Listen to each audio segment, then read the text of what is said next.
still remember him saying that it's all right to feel nervous because even I was nervous and everybody feels nervous, which was quite reassuring because you then realize that you're not the only one feeling nervous, and even the great players feel nervous as well. And he just said that hang on there when you get a chance to bat, hang on there for 15-20 minutes, and things will improve and you'll relax a bit. So yeah, that sort of worked well for me. And I think I just said go out and enjoy it. So yeah, it was really helpful when I first started that. We had a big partnership in Cambridge. I remember where we added 237 runs for the second wicket. And there were always encouragements during the game. And if I would make some mistakes, he would come and tell me, this is what's happening. If he would do some, I would go and tell him. The important thing was we played with each other so many times. We knew how minds worked, and I knew how his mind worked, and I could probably help him out under situations. And I could exactly make out when he's trying to program a bowler, when he's trying to play shots, thinking from beforehand. And I could make out and help each other accordingly. Yeah, he's been encouraging me since I made my debut, and any useful thoughts, whenever I'm having some problem in my technique, he's always there to help, especially in the nets. February 1998, the world's best team came to India. In their ranks was the world's best bowler. On the eve of the series, Sachin practiced hard with local leg spinners bowling on a rough outside the leg stump. The homework paid off. The much-awaited Clash of the Titans ended in a comprehensive win for the Indian.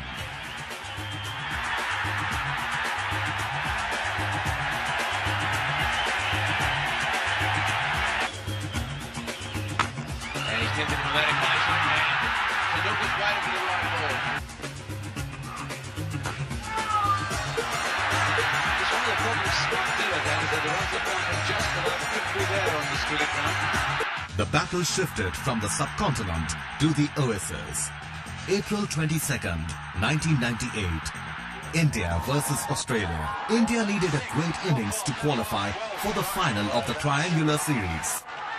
Sachin was on the rampage.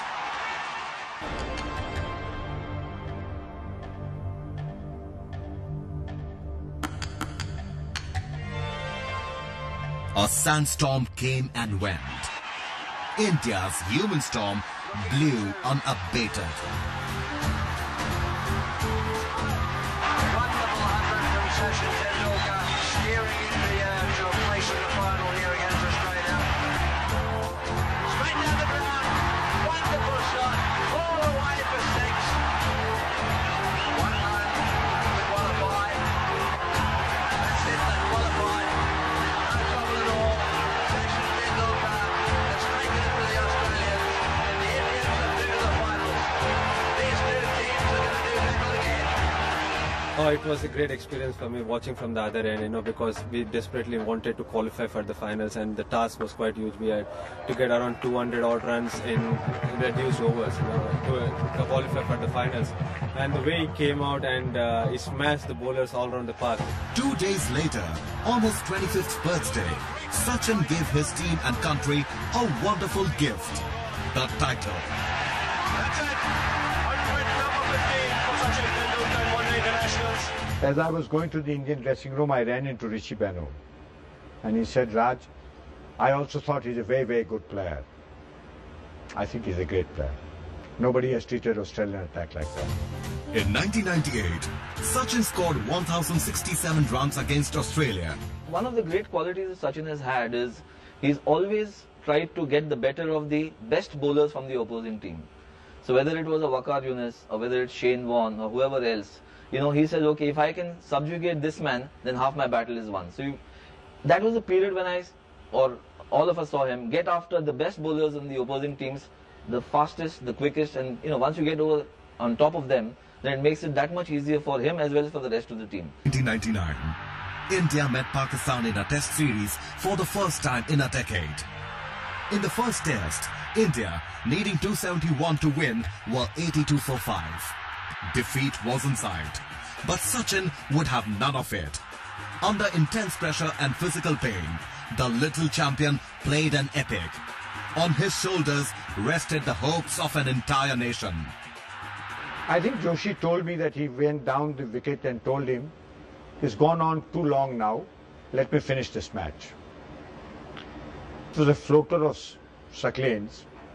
He came down the wicket and wanted to hit him on top of the extra cover.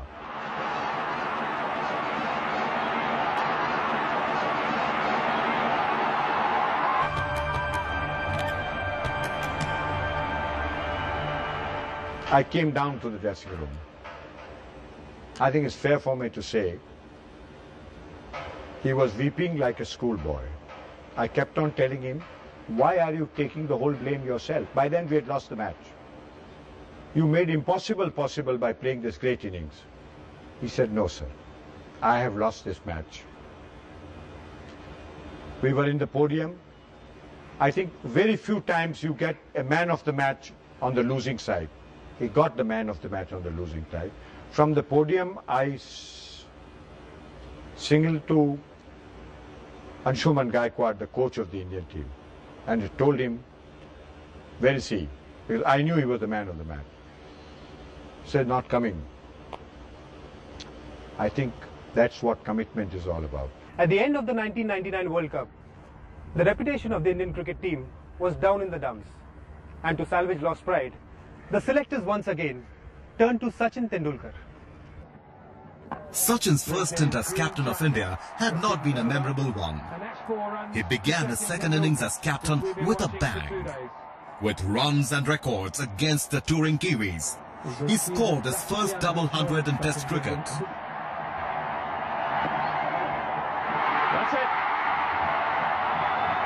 First double hundred in international cricket for the Indian champion. Huge sense of relief. Just pretty short at the moment. One of the better shots he's played today to get 100. Yet another one-day 100 to Tendulkar. He went on to make 186, the highest individual score by an Indian in one-day internationals.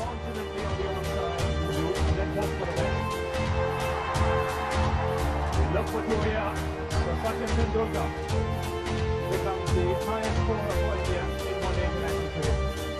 184. The biggest challenge for Sachin in his second stint as captain for India was the tour of Australia in 1999-2000. The Indians lost, and Sachin took all the blame. Nicky Boye will continue. Sachin decided to step down after the home series against the South Africans. He was determined to leave on a high note. Shot, smashed it through the offside, beautifully played. But sadly, things didn't go according to plan. South Africa won. Yes, he's walking, he's gone, Tendulkar's gone, he's got a little nick down the leg side. What a tragedy from India's point of view. In his second stint, I don't think he was interested in the job. He didn't want it. However, it was thrust on him because there was no other option available, no other alternative, and he took it manfully. That's the best one. That's the best way I can describe it. He took it manfully, and I think by that time he was reaching the peak of his batting. So he realized that perhaps these are my best years. I should be devoting more time to batting, and the captaincy could come back to me later. And he's only 29, so you never know. In 2001 came the Australians to cross the final frontier. They were stopped and thrashed by a team. As India moved towards an incredible win at Kolkata, Sachin excelled. For a change, with the ball. That's stuck. That's in his back leg. What will the umpire do? Giving him out! The umpire has given him out. Matthew Hayden can't believe it. Wrapped on the pads. Yeah, the big line's gone up. He didn't pick up the googly. That was beautifully bowled by Tendulkar. He's batted up. Oh, he's given it! He's given it! Umpire Butler's given it! That's the end of the test match. India have won. India have won in dramatic style. At Chennai, Sachin scored his 25th Test match 100 and 6th against his favourite opponent, Australia. 25th 100 in Test match cricket.